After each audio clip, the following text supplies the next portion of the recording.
Hey fans, it's Lemire for a comic show. We got another week of good comics, and also Black Friday is this Friday. So we're gonna have like shenanigans. Like every year we have shenanigans. Like you don't have to go to those places where they trample you and stuff. You could come to a comic shop.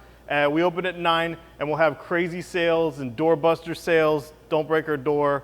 We'll have free comics to the first like 100 people or so. I have a bunch of comics I'm giving away free. We'll have some free graphic novels to the first 50 people that actually freaking buy something, because that's what I really care about. You gotta buy something. So we have 50 graphic novels we'll have ready to go, our choice, not yours, with purchase. And then we'll have a huge sale, like a crazy sale. Everything's on sale, nothing's not on sale. If something's not on sale, I'm just gonna hide it in the storage closet. Everything in the store will be on sale, I promise. And we still have stuff left over from local comic shop day, although that day did really well for us. Thanks for coming out. And yeah, and the Geek Easy. You can come in here and drink beers. Just come in here and drink beer.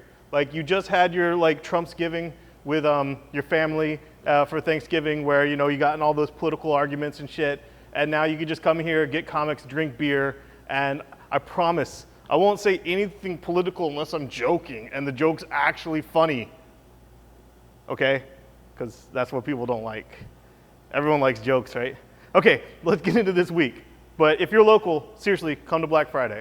I'll hook you up. I will literally hook you up. Like, we can go around back, and I can make it like it's a drug deal. And I'll just get the comics. We can weigh them too. You know what? Okay, moving on. Scott Snyder and Jeff Lemire are buddies. I love these guys. I like both their works. They did the Swamp Thing Animal Man together, but all their other stuff's been independent of each other. Jeff Lemire's done really good family stuff, like Essex County, and Sweet Tooth had a lot of like good heart moments, and Plutona, and we're having all their other works. We're gonna have deals on all Scott Snyder and Jeff Lemire's works will be racked next to this. But this is a $6 extra sized in thickness, extra size in actual size. It goes in a magazine bag. But don't worry, I have magazine bags and boards if you buy it from me that I can give it to you. So, you can keep it all minty fresh if you want. And this story, the ash can actually that they used to sell to us, tells us what it's about. And it's like, what if we found a cure for death? Okay, cool. All right.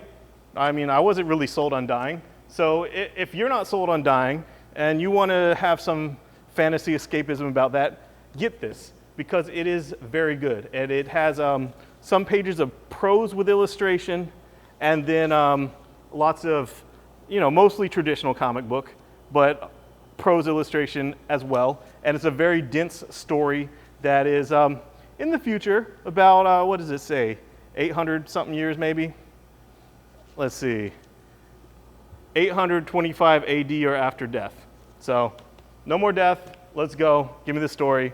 I like that kind of 1 foot in the future science fiction. Like science fiction that's like kind of based in like wish fulfillment of today, but no freaking aliens. It's kind of like soft sci-fi. Like softcore or hardcore porn. Like hardcore porn, it's gonna have penis. And like soft sci-fi, it's not gonna have aliens. If you see an alien head, it's hardcore sci-fi. So this is soft sci-fi. So anyway, I thought I'd explain that because, not everyone knows my terminology. All right, moving on to Marvel. Civil War II, number 7's out. This could have been the last issue. Crazy stuff happens here. The epic battle happens here. And then it just stops and it's like, oh, to see the actual outcome of that epic battle is next issue. So, great. And I've liked Civil War II more than I thought I would at the onset. I'm digging it.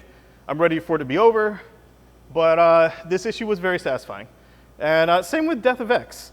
This was an extremely satisfying final issue. It's the same writers, Lemire and Soule, and it's Inhumans and X-Men. And we're getting the Inhumans versus X-Men coming really soon, like next month, with the issue 0. But I predicted an ending of here, part of the ending, and that actually happened. So I'm always very giddy when some weird thing I predicted actually is what happens, because that's cool. And I always think of the most cool thing that could possibly happen. So when they actually do that, I'm excited. But this did wrap up very satisfactory to me, and I'm excited for it to move forward, because this actually happened months before the X-Men and Inhuman books we've already read, because this happened like pretty soon after Secret Wars. So this was just this untold story that they finally told, and now we can move on to the main event, which is the Inhumans vs. X-Men. So I'm excited about that. Venom #1 is out. It's Mike Costa, who does a lot of great Marvel street level gritty stuff. He was a writer on Daredevil season 1 for Netflix, and it's Venom, and the symbiote's like jumping around. You know, there's been some spoilers out there about things, but the book says that everyone who's had the symbiote will be part of this book. It's creating a mythos using all the threads of Venom. And my prediction, and this does not happen in this issue in any way, shape, or form, so I'm not spoiling anything, but my prediction is it's going to jump from character to character and end up on Eddie Brock, because that's what everyone wants. And you know, you got your kiss tongue back, so everyone that was missing the kiss tongue, there it is. Moving on to Ultimates 2, #1. It was cool. If you liked the Ultimates book but thought that it kind of got off mission during Civil War, you were right.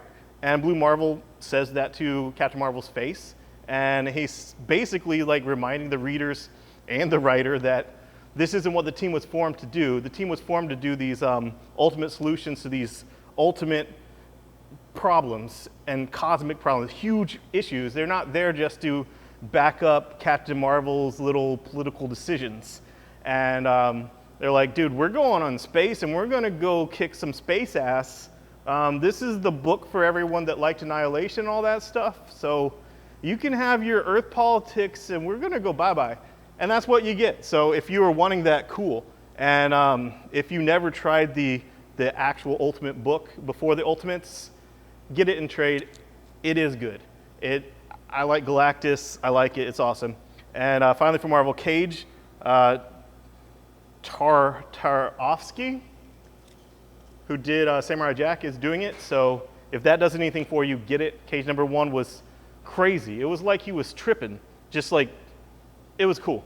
The art is very animated, very, very weird for mainstream comics, but it's basically an animated story told in comic form.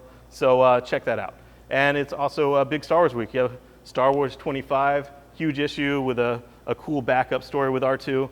You have the final issue of Han Solo, issue 5, and you have the final volume of Darth Vader. So volume 4, all out this week, just in time for your Black Friday deals.